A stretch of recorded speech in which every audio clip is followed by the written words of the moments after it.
bodies. She thought the day was over, until she noticed the cat hadn't moved.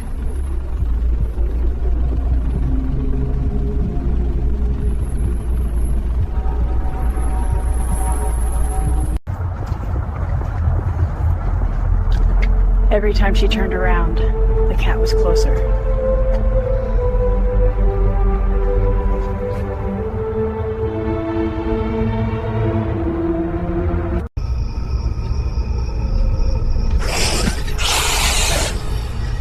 The cat wasn't following her. It was stopping her.